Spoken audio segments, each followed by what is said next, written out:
बघत आहोत simple interest and compound interest, सरळ व्याज आणि चक्रवाढ व्याज. 6,500. हं? उदाहरण आहे, रामराव आणि 25,000 रुपये सदस्य 10% दराने 3 वर्षासाठी कर्ज घेतले तर सरळ व्याज काढा. If Ramrao borrow 25,000 at 10% for 5 years, find the simple interest. So याच्यामध्ये काय प्रिन्सिपल काय आहे, तर प्रिन्सिपल आहे तुमचं 25,000. बरोबर. रेट ऑफ इंटरेस्ट काय किती आहे, तर तो आहे 10%. अँड जो काही टाइम पिरियड आहे तो किती आहे, तो आहे 3 इयर्सचा. बरोबर. मराठीमध्ये याला मुद्दल, दर आणि हा झाला तुमचा कालावधी. ठीक आहे. मग आता हे जर सोडवलं तर उत्तर काय येणार आहे तुमचं, तर आपला फॉर्म्युला आहे simple interest is equal to PRT upon 100. Principal किती आहे 25,000 मल्टिप्लाय 10 अपॉन 3 डिवाइड बाय 100. हे सोडवतं 120 कट 120 कट, मग 2500 मल्टिप्लाय 3 आन्सर 7500. कळालं का? ज्यांचं 6,500 येतो त्यांना कळालं का? येते का लक्षात? हो. आता काही वेळेस हाच प्रश्न थोडासा वेगळ्या पद्धतीने विचारला जातो. असा प्रश्न विचारला जातो, रमेशने बँकेकडून 50,000 रुपये कर्जाऊ घेतले. 50,000 रुपये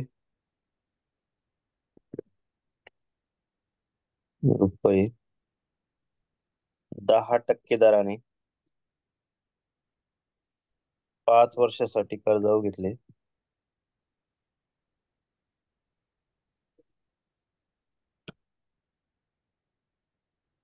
तर तो 5 वर्षानंतर किती रक्कम परत करेल?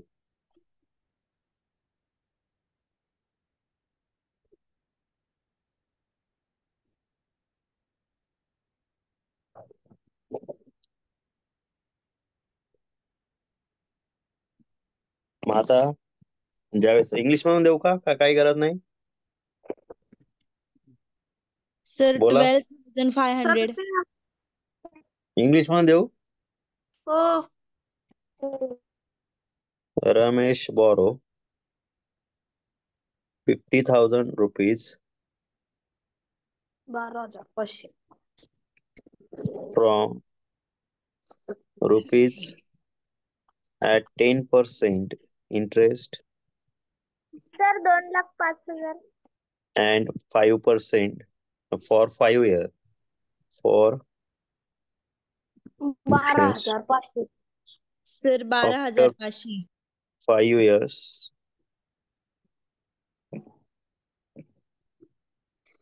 he will return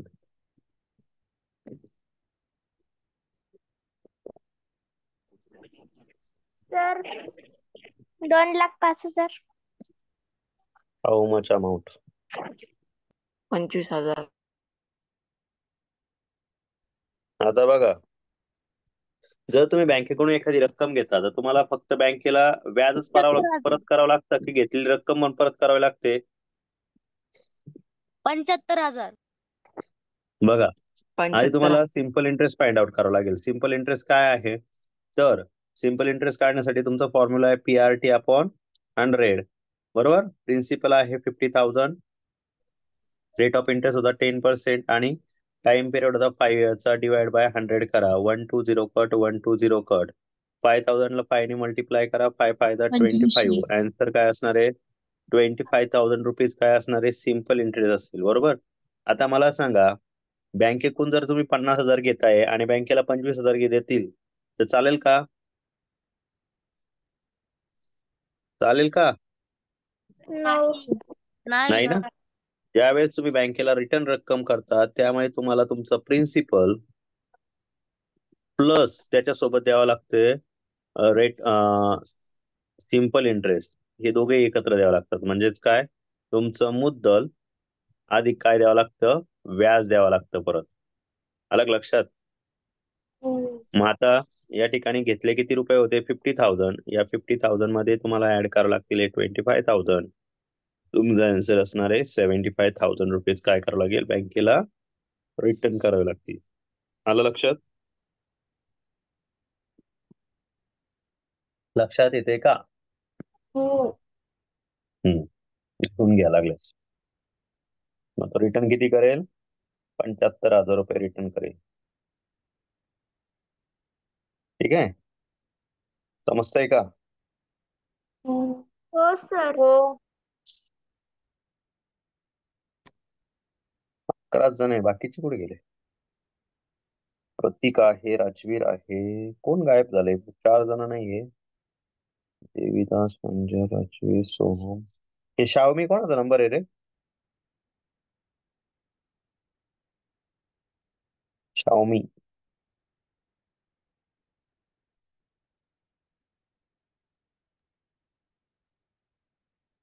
हा कोणाचा आहे शावमी नंबर? अच्छा.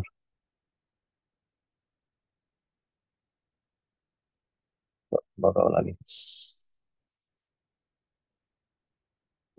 हे समजलं का सगळ्यांना? हो. हो. सर अजून एक तर घ्या ना क्वेश्चन. हा घेतो ना. हे कळालं का? हो. हो. सेम टाइप मध्ये उदाहरण घेतो. रमेशने बँकेकडून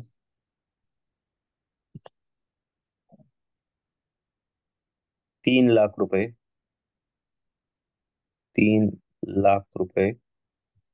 15% दराने 5 वर्षासाठी कर्ज घेतले, तर तो 5 वर्षानंतर किती रक्कम परत करेल? रमेश बोरो 3 लाख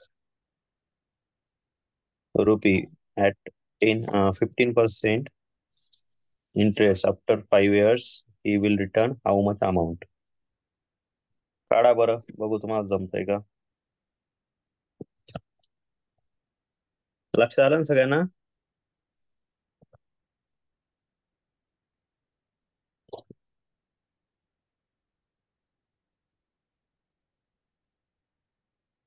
$3,22,500.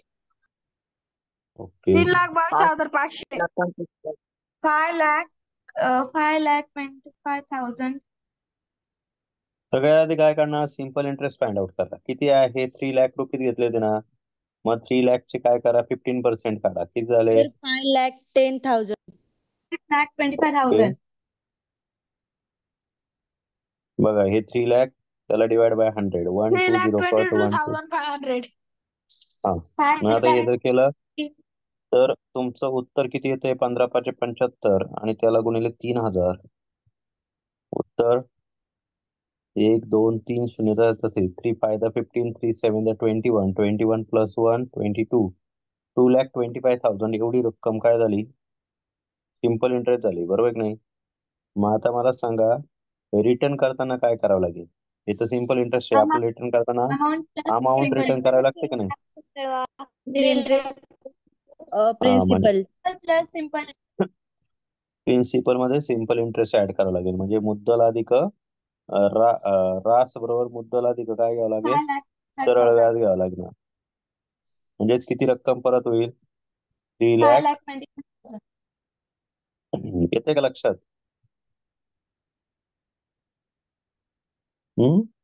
रिटर्न किती होईल? 5,25,000. हा, एवढी रक्कम काय करावं लागेल? रिटर्न करावी लागेल. ही रक्कम परत द्यावी लागणार आहे.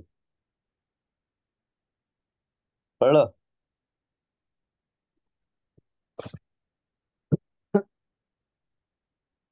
आता पुढचं उदाहरण बघा.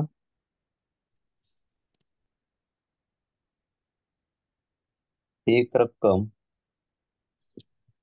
जसाजशी 10% दराने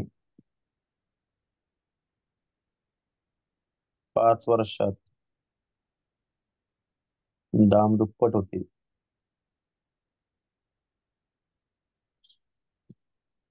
तर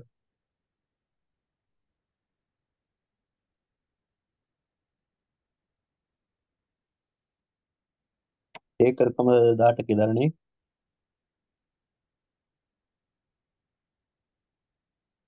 किती वर्षात दामदुप्पट होईल असेल? किती वर्षात दामदुप्पट होईल? आता असं जर उदाहरण आलं, इंग्लिश मध्ये पण देऊ का रे? हो. Any principal double double in 10% rate of interest, how much time require? मग असं जर उदाहरण आलं तर काय करायचं? याच्यासाठी एक सूत्र देतो, लक्षात ठेवा. आता इथं काय काढायचंय? वर्ष काढायचंय, कालावधी काढायचा ना, टाइम काढायचा असेल ना. आणि जर डबल होत असेल अमाऊंट, काय होत असेल? डबल. डबलच्या वेळेस प्रिन्सिपल काही असो, आपलं काही घेणं नाही. जर तुम्हाला टाइम काढायचा असेल तर फॉर्म्युला असा लक्षात ठेवायचा, 100 डिवाइड बाय रेट करायचं. आणि जर रेट काढायला लावला तर 100 डिवाइड बाय काय करणार? टाइम करणार. ठीक आहे.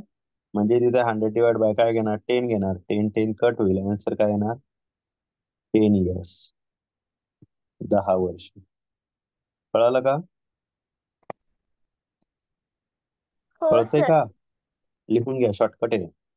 म्हणजे सर दाम दुप्पट असं सांगितलं तरच आपण असा फॉर्म्युला वापरायचा हो का?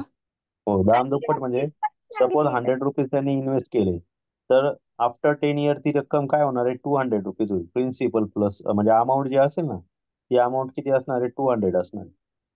कळलं का? हो. सर जर तिप्पट होत असेल तर 200 घ्यायचं का? तिप्पट होत असेल ना, या 100ला गुणिले 2 करायचं. चौपट झाली तर 100ला गुणिले 3 करायचं. ठीक आहे. हो. का बरं असं एकने कमी का करायचं? त्याचं कारण असं आहे की ज्यावेळेस 100 रुपीज असतात त्याचे दुप्पट होते, म्हणजे काय होती रक्कम? तर 100 असतील तर त्याचे 200 होते. बरोबर की नाही? जर या 100 रुपयाचे तिप्पट होणार म्हणजे काय होणार? 300 रुपये होतील. 300. यात 100 रुपीजचे काय होणार? चौपट होताना 400 होऊन जाणार. 400. पण याच्यामधून काय होतं? ज्यावेळेस आपण रक्कम काढतो याच्यामध्ये काय होतं? हे 100 ऑलरेडी आहे, हे मायनस करावे लागतात. अलग लक्ष द्या यातून. हे प्रत्येक वेळेस जर तुम्ही मायनस केले तर रकमेत चेंज होऊन जातो. मग तुमचं व्याज येणार आहे ते किती येतं? इथे येतं 100 रुपये, इथे येतं 200 रुपये, इथे 300 रुपये येतं.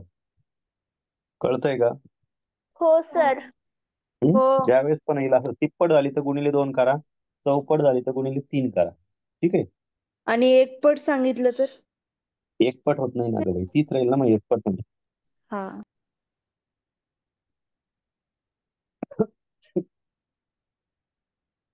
पुढचं उदाहरण बघा.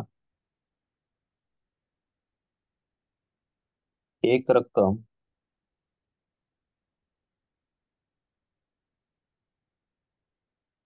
8 वर्षात दामदुप्पट होण्यासाठी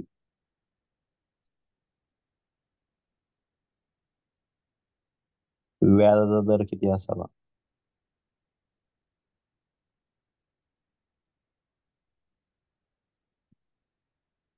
ठीक आहे. Any principal in 8 years become became double, how much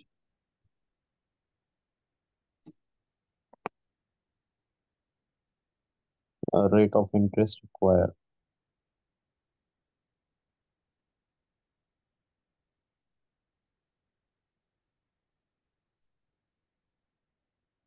ठीक आहे.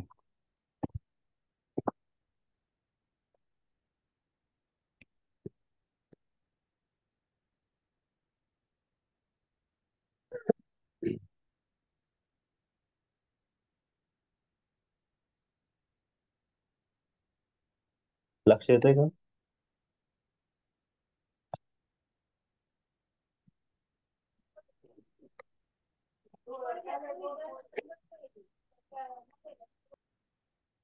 लक्ष येतंय का? हो. हो. हो.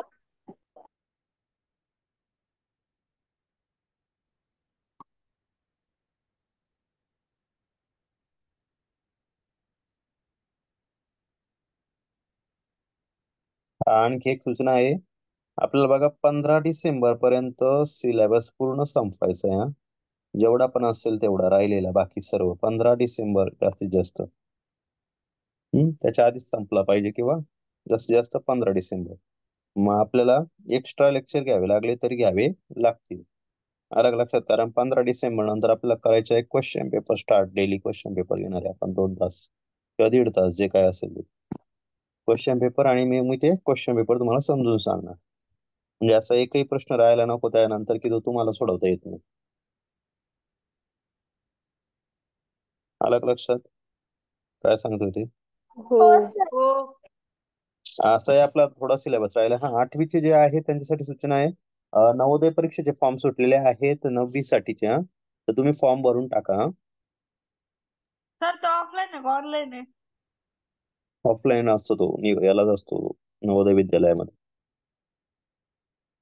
8वीला कोण कोण आहे? रितिका, तू आहे ना 8वीला? हो रितिका आहे. अजून कोण आहे? प्रांजल, तू पण आहे ना 8वीला? हो सर.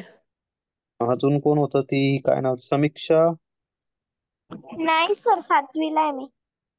तू 7वीला आहे. सोहम, सोहम तू 7वीलाच आहे ना? 6वीला आहे? सर आम्ही प्रांजल, भरायचंय का?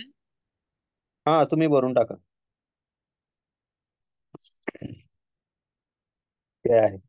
अजून रितिका, रितिका तू पण 8वीला आहे ना का 7वीला आहे?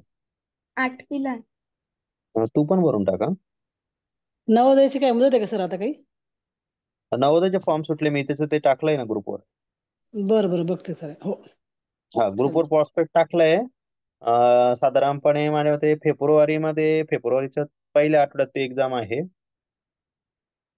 आणि तुम्ही सर काय करा, नवोदयचे 8 फेब्रुवारीला आहे. 8 फेब्रुवारीला आहे ना? तुम्ही काय करा, जे फॉर्म भरणार आहे त्यांनी ना आर्यन पब्लिकेशनचं एक पुस्तक भेटतं. आर्यन पब्लिकेशन, तेवढं एक पुस्तक फक्त घ्या. तेवढा जर अभ्यास व्यवस्थित केला तर तुमचा नवोदयला सहज नंबर लागून जाईल. काही अडचण असली तर मला फोन करून विचारून घ्या तुम्ही. कळालं का? बुक मधलं कुठल्या, फक्त सायन्स विचारू नका मला. काय काय? सिलेबस सेम असतो का? हा, सिलेबस सेमच आहे. पण काही टॉपिक असतात. सायन्सचे टॉपिक आहे ना, माझं काही सायन्स नाही त्याच्यामुळे मी सायन्सचं नाही सांगू शकत तुम्हाला. तर त्याचे काही अडचण असेल तुम्ही शाळेत विचारून घेऊ शकता. पण बाकीच्या विषयास तुम्ही मला कुठल्याही विषयाचा अडचण असेल तर मला विचारून घ्यायचं. अलग लक्षात, हे एक आर्यन पब्लिकेशन एकच पुस्तक घ्यायचं. खूप आरूडबडती नाही घेत बसायचं. एवढाच अभ्यास जरी केला तरी तुमचा वाला म्हणजे सहज सिलेक्शन होऊन जातं. एवढं सर एकच पुस्तक सब्जेक्ट घ्यायचं. कोणकोणते? त्याचं असेल ना. सब्जेक्ट का? इंग्लिश विषय असतो. काय आलं रे? इंग्लिश असतो. इंग्लिश, हिंदी, मॅथ आहे आणि इंग्लिश, अजून कुठलं, सायन्स आहे. बस एवढे 4च सब्जेक्ट असतात. आपल्या 8वीच्याच पुस्तकावरती असतं ते? सर 8वीचा किती नाही, प्रश्न असतात? सीबीएससीचा असतो, सीबीएससीचा. सर तुम्ही एकदा किती पुस्तक प्रश्न घ्या म्हणजे राहतात? तुम्हाला मी तुम्हाला तो पॅटर्न तुम्हाला माझ्यावर टाकलाय वाटतं, मी पॅटर्न तुमच्या ग्रुपवर असेल तर दाखवून देतो मी तरी. तुम्ही, मला असं वाटलं तुम्ही बघितलं असेल. काय झालं, हो. मागच्या आठवड्यामध्ये माझी तब्येत एवढी बेकार खराब होती की मला काहीच करता नाही आलं. माझा खोकलाच जात नव्हता. हे बघा 8 फेब्रुवारीला आहे. साधारणपणे हे बघा, विषय इंग्लिश, हिंदी, मॅथ आणि सायन्स. पेपर 100 मार्कचा आहे.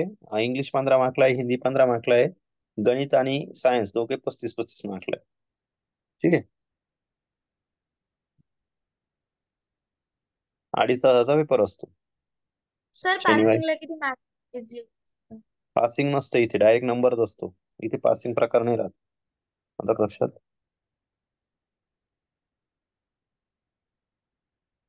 मागच्या वर्षी इथे आपल्या नाशिक जिल्ह्यातून 2 विद्यार्थ्यांचं सिलेक्शन झालं. दोन्ही आपल्याच क्लासचे विद्यार्थी होते.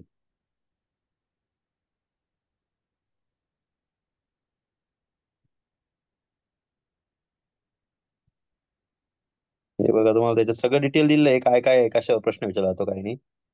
यातल्या बऱ्याच गोष्टी तुम्हाला शिकवलेल्या पण आहे. एवढं काही अवघड नाही ते.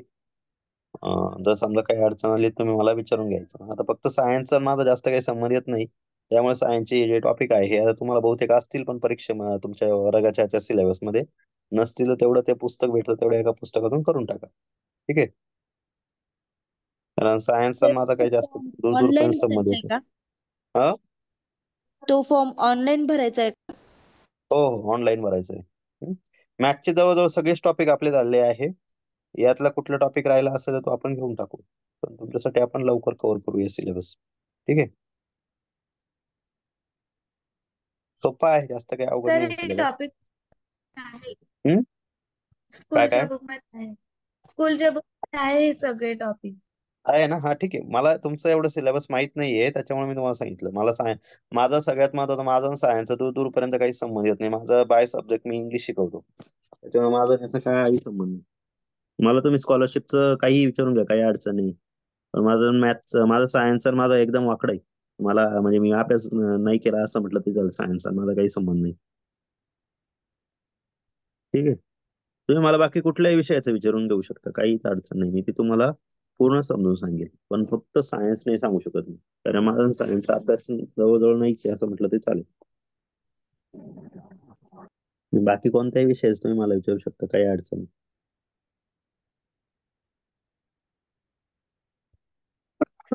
बर, करायची की सुरुवात पुढे? बघा, याचं काय उत्तर येणार सांगा बरं शॉर्टकट मध्ये.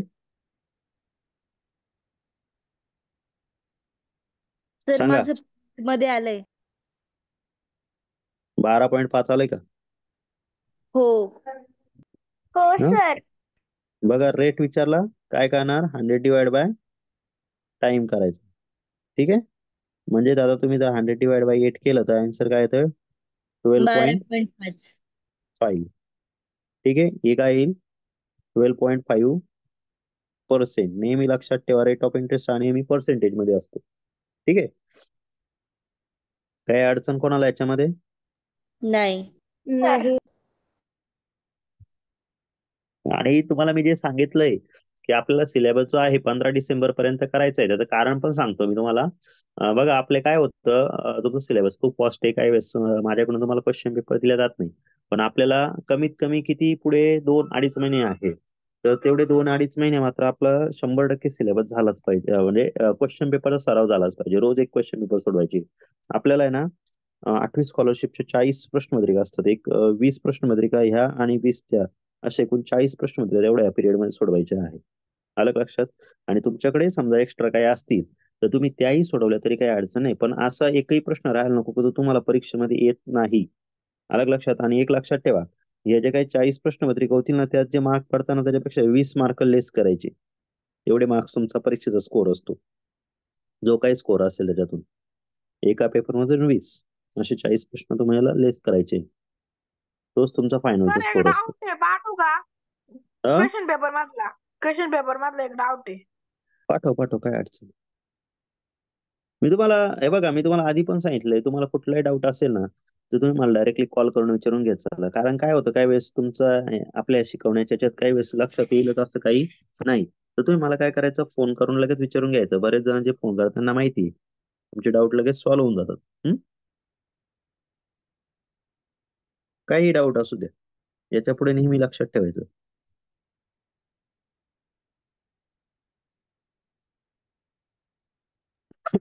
सर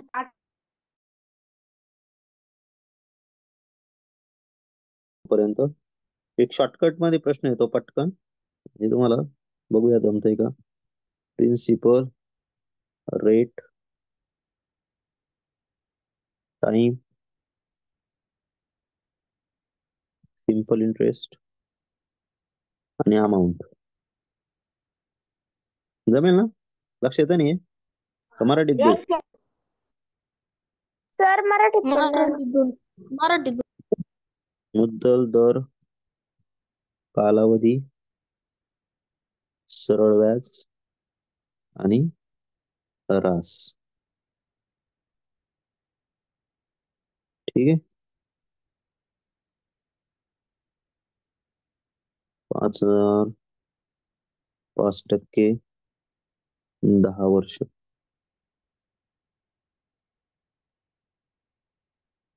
क्वेश्चन मार्क आहे.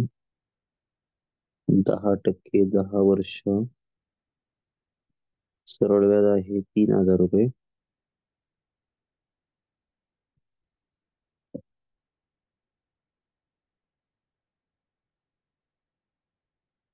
$20,000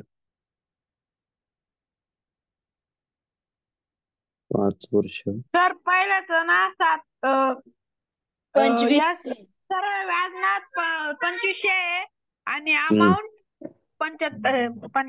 7,500.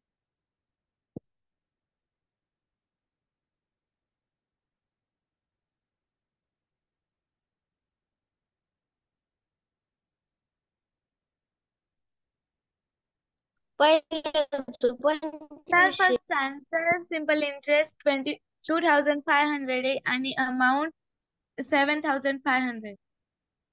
चला पहिलं जे उदाहरण आहे त्याच्यासाठी सिंपल तुम्हाला माहिती आहे सूत्र. Simple interest is equal to काय PRT अपॉन 100. मग काय घेणार आपण 5,000 मल्टिप्लाय 5 डिवाइड बाय 10 आणि हे 100. 120 कट 120 कट यांची मल्टिप्लिकेशन 500 इंटू 5. आन्सर 2,500. ठीक आहे. सर याचं उत्तर सेकंडचं पण तुमचं- आलंय उत्तर सांगू. हा सांग. हे काय आलं सिंपल इंटरेस्ट 2,500 रास किंवा अमाऊंट काय असणार. सर माझं सेकंडचं ना प्रिन्सिपल 300 आलाय आणि अमाऊंट 600 आली आहे. आली का बाकीच्यांची बघा रे. Yes sir. सर अजून काढली ओके. सेकंड साठी ना तुम्हाला प्रिन्सिपल काढायचं आहे. तर प्रिन्सिपल साठी हा फॉर्म्युला मी तुम्हाला फिरवून देतो. तो येईल simple interest into sir 100. Principal 300 आणि amount 3,000. Okay. Principal is equal to हा फॉर्म्युला वापरा. P is equal to simple interest into 100 divide by rate into time. मराठीतून देऊ का.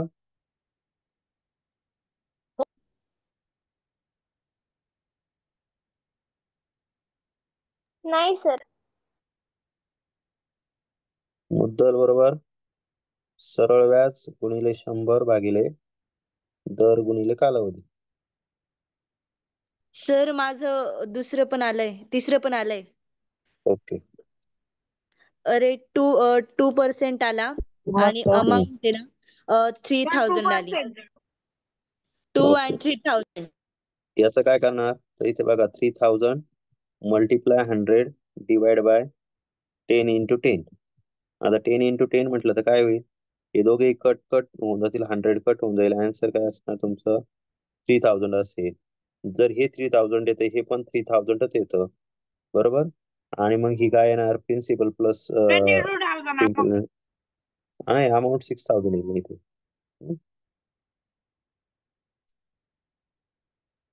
थर्ड उदाहरण बघा. 3 नंबरची सर. आलं सर थर्ड नंबरचं पण. रेट 2% आला आणि अमाऊंट 22,000.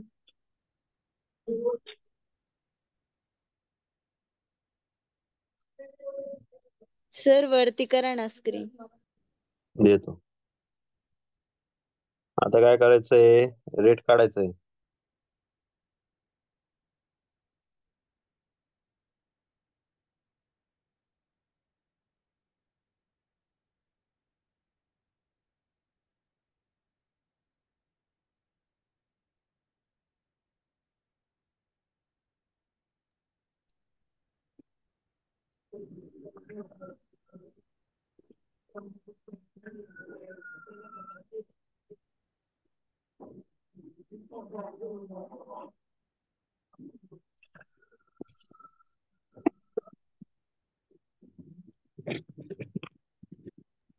सर माझं बोला. नंबरचं आलंय. हे बघा तिसऱ्या उदाहरणात काय येणार 20,000 1 years. सिंपल इंटरेस्ट किती 10,000 मल्टिप्लाय 100 डिवाइड बाय 20,000 इंटू 5 बरोबर. इथे काय येणार 10,000 म्हणजे 10,000 10,000 टू द 20,000 2 ने डिवाइड केलं तर इथे काय येणार 2 5 10 50 आणि इथे काय येणार 10 म्हणजे उत्तर काय आलं सर 10 years. 10%. हा किती येणार आला 10% आणि हे काय असणार हे 30,000च असणार. ठीक आहे. आता काय काढायचंय? प्रिन्सिपल माहित झालं, रेट झालं, आता टाइम काढायचा आहे तुम्हाला.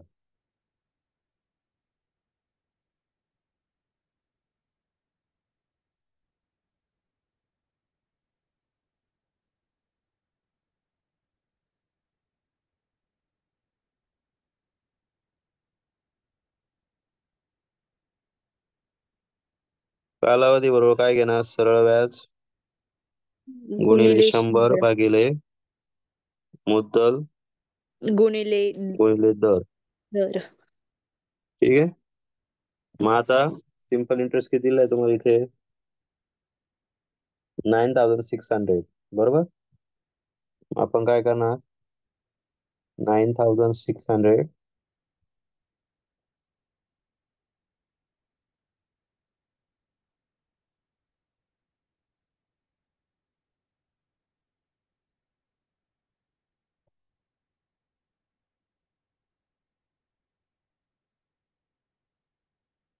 9600 multiply 100 divided by 8000 multiply किती दिलं रेट?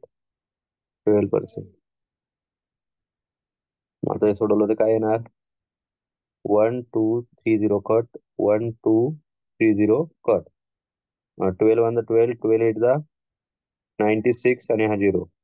8 ने डिवाइड केलं तर काय येणार? 8 1 8 8 10 80. आन्सर काय येणार? 10 years. ठीक आहे. हो सर. लिहून घ्या लागलंस व्यवस्थित. लिहिलं सर. काही अडचण नाही ना कोणाला याच्यात? No sir. आता फक्त एक गोष्ट लक्षात ठेवायची, जर तुमचा कालावधी जो काही टाइम आहे, टाइम हा जर महिन्यात असेल, महिन्यात, तर जिथे 100 आहे ना, 100 ला 12 ने गुणायचं. 12 ने गुणायचं. हा? सांगितलं होते सर त्या दिवशी टीचरांनी. सांगितलं होतं का? हो. म्हणजे तुमचं झालं होतं का शिकून? फॉर्म्युले झाले होते, बाकी एक्झाम्पल नव्हते घेतले. ओके, ठीक, काय हरकत नाही. आणि कालावधी जर तुमचा दिवसांमध्ये असेल, कशामध्ये? दिवसांमध्ये. तर काय करायचं? 100 ला 365 ने गुणायचं.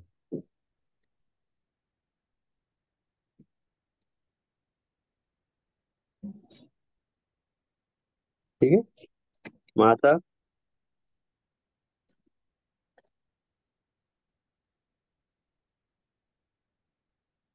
पुढचं एक उदाहरण देतो.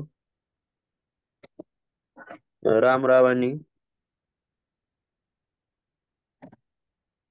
25,000 रुपये 10 दराने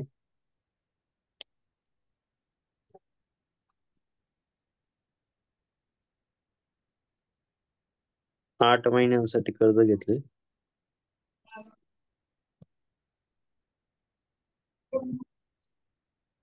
तर सरळ व्याज काढा.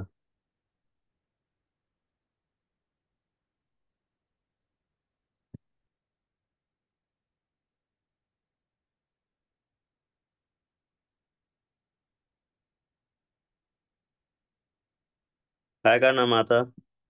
Simple interest is equal to formula काय वापरणार?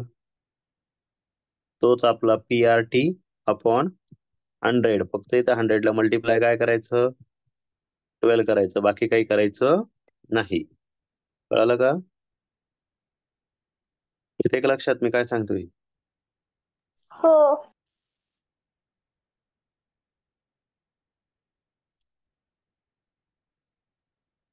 बरं, आता हे जर सोडवलं तर काय उत्तर येईल आपलं? हा एक 0 कट, हा 0 कट, हा एक 0 कट, हा 0 कट. नंतर 4 2 8, 4 3 12. आता हे काय येईल? 25 दुणे 50. 50 वर 3 शून्य ना, 2 डिवाइड बाय 3. 3 ने डिवाइड केलं तर काय आन्सर ना? 3 1 3, 3 1 3, रिमाइंडर राहिला 2, 3 6 18, 3 6 18, 3 6 18. 1666.6 एवढं काय असेल? व्याज. कळालं का? हो हो सर म्हणजे सर. कंपाऊंड इंटरेस्ट काय? काय काय? ते कंपाऊंड इंटरेस्ट काय? हा ते पण सांगतो ना. हे कळालं का? हो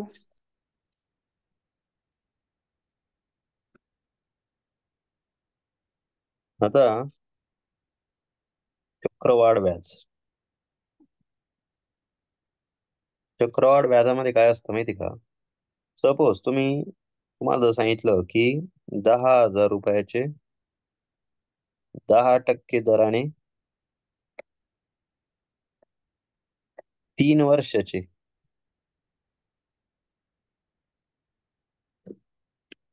चक्रवाढ व्याज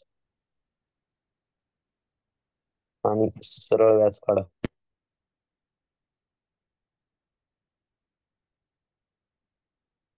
तर काय होतं? सरळ व्याजामध्ये तुम्ही काय करतात? डायरेक्ट करतात. काय सूत्र आहे आपलं सरळ व्याज बरोबर? मुदक भागिले 100. बरोबर. म्हणजे तुमचं उत्तर काय येणार इथं? 10,000 गुणिले 10 भागिले 3 आपल्या गुणिले 3 भागिले 100. 1 2 0 कट 1 2 0 कट 1000 गुणिले 3 केलं 3,000 रुपये काय असेल तुमचं सरळ व्याज. बरोबर. पण चक्रवाढ व्याजात तसं नसतं. चक्रवाढ व्याज कसं असतं माहिती का? चक्रवाढ व्याजामध्ये व्याजावर व्याज लागतं. म्हणजेच पहिल्या वर्षासाठी मुद्दल सारखंच असतं. पहिल्या वर्षाचं मुद्दल किती असणार? 10,000. त्याच्यावर 10% व्याज 1 वर्षाचं काढायचं पहिल्या. त्याला भागिले 100 केलं तर 1 2 0 कट होतील. 1 2 0 कट. पहिल्या वर्षाचं व्याज आलं 1,000 रुपये. किती आलं? 1,000 रुपये. हेच दुसऱ्या वर्षासाठी वापरायचं. पहिले 10,000 आणि हे 1,000 किती झाले? 11,000 रुपये. या 11,000 परत 10% 1 वर्षासाठी काढले तर काय होतं?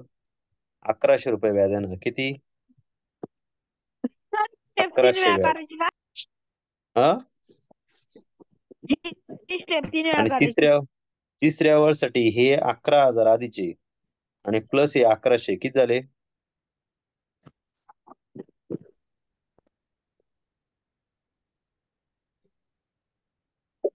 12,100. तिसऱ्या वर्षाला मुद्दल काय असणार? 12,100 रुपये. त्याचं 10% दराने तिसऱ्या वर्षाचं व्याज किती आलं? 1,210 रुपये. बरोबर. मग तुमचं एकूण चक्रवाढ व्याज किती असेल? किती असेल? 1,000 प्लस 1,100 प्लस 1,210 रुपये. टोटल सर चक्रवाढ व्याज म्हणजे कंपाऊंड इंटरेस्ट का? हो.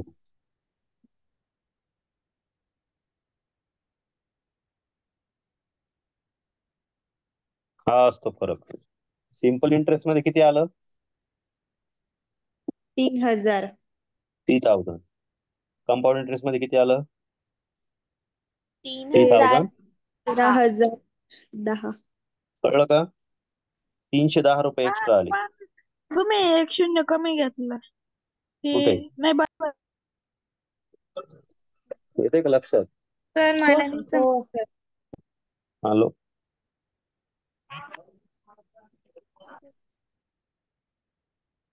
सर मला समजलं नाही ते. सर मला ते 11,000 कसं काय घेतले ते नाही समजलं.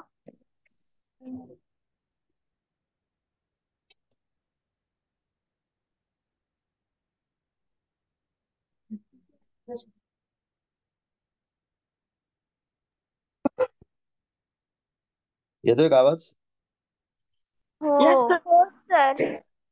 हो सर. सर प्रश्न पाठवायचा होता. याचा प्रश्न काय होता? बरं थांब 1 मिनिट. दिशांत तुझा प्रश्न घेतो. एक प्रश्न देतो सोडवायला. तुम्ही सोडवता येतो का रे?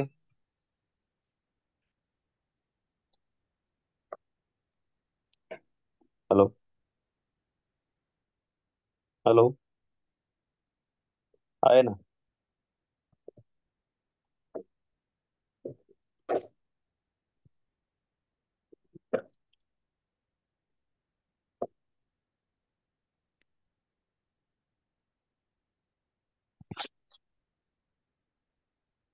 काढा बरं याचं सरळ व्याज आणि चक्रवाढ व्याज.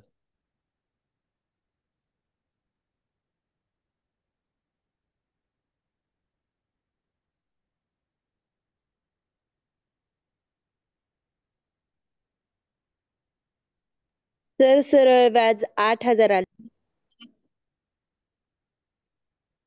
दोन्ही काढा.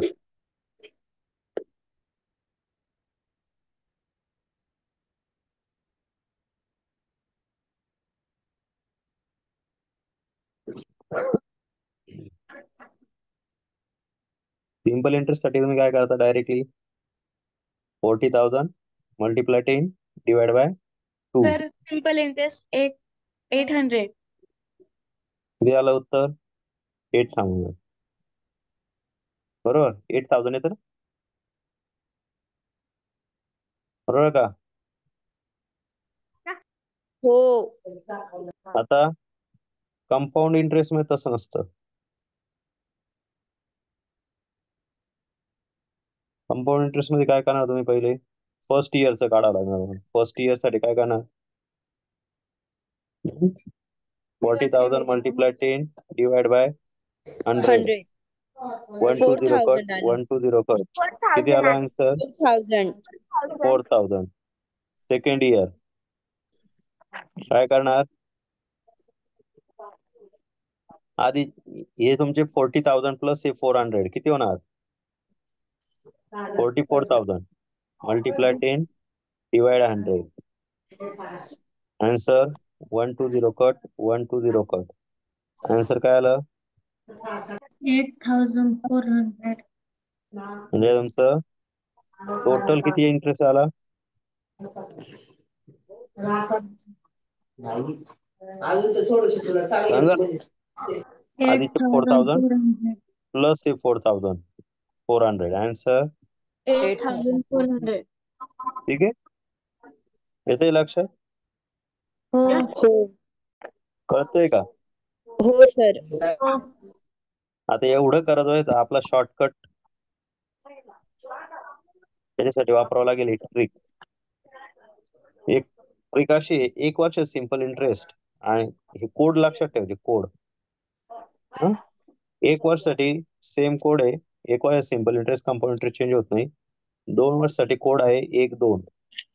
3 वर्षासाठी कोड आहे 3 3 1. 4 वर्षासाठी कोड आहे 4 6 4 1. ठीक आहे जास्तीत जास्त 4 वर्षापर्यंत ते चालतं. त्याच्यामुळे आता हे कसं काढायचं सपोज 2 वर्षाचं काढायचंय 2 1 आहे. तर याच्यासाठी कोड कसा वापरायचा तर आपल्याला आता इथे हे जे दिलं होतं 4,000 रुपयाचं बरोबर आपण हेच उदाहरण घेऊ कोड नुसार काढायला म्हणजे तुमच्या लवकर लक्षात येईल.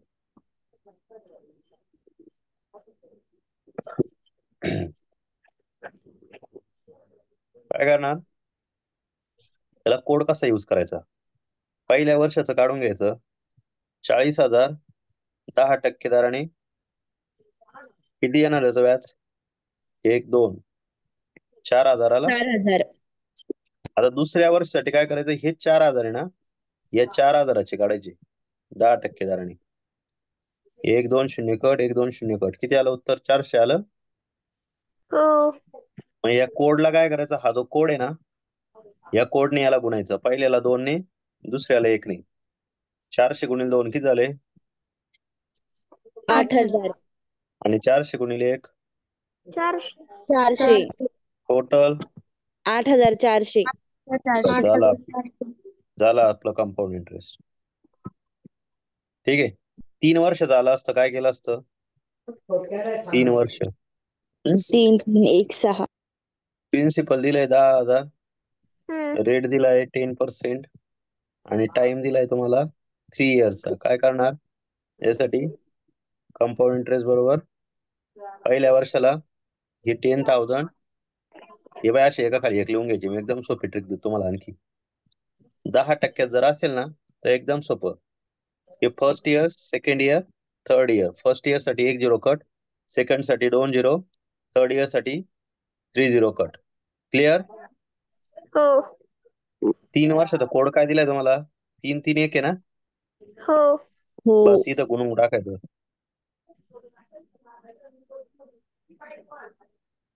आन्सर बोला. 3,330 झालं आपलं उत्तर. हा सॉरी ते कळलं? हो काय अवघड? नो सर तुम्ही सांगायचं. सर ते वरती करा ना, म्हणजे आम्हाला लिहून घेतील ती ट्रिक. देतो ना तुम्हाला, पीडीएफ पाठवतो. प्रिन्सिपल रेट टाइम हा आहे 10%, हा आहे 3 इयर्स. सांगा काय करणार? डायरेक्ट 20,000 20,000 20,000 3 वेळेस लिहून घेतलं. 3 वर्षाचं आहे म्हणून. कोड काय दिलाय? 3-3-1. ठीक आहे. काय करायचं? 1 zero cut, 2 zero cut, 3 zero cut. Answer 6,000. 6,620 ठीक आहे. आन्सर 6,620. काय अवघड? नाही. जमल? हो बुक मधले एक्झाम्पल सॉल्व्ह करायचा प्रयत्न करा. नाही जमले तर उद्या आपण ते घेऊया. ठीक आहे. हा याचं काय एक उदाहरण होतं ना, तेवढं समजून सांगतो फक्त राहिलेलं. पुढे गेला दिशांत.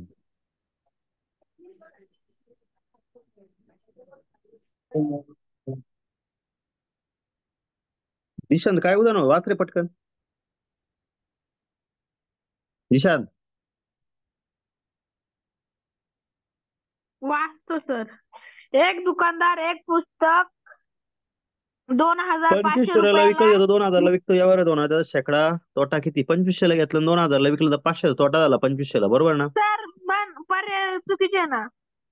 पर्याय चुकीचे आहे का? बरं ठीक आहे. चला काय अडचण नाही.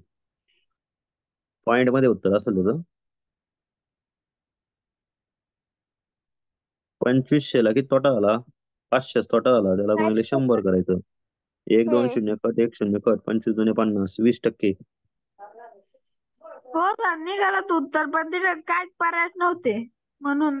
बर ठीक आहे. चालेल. वेगळे पर्याय होते. बरं ठीक आहे. काही हरकत नाही. ठीक आहे. आपण इथे थांबूया.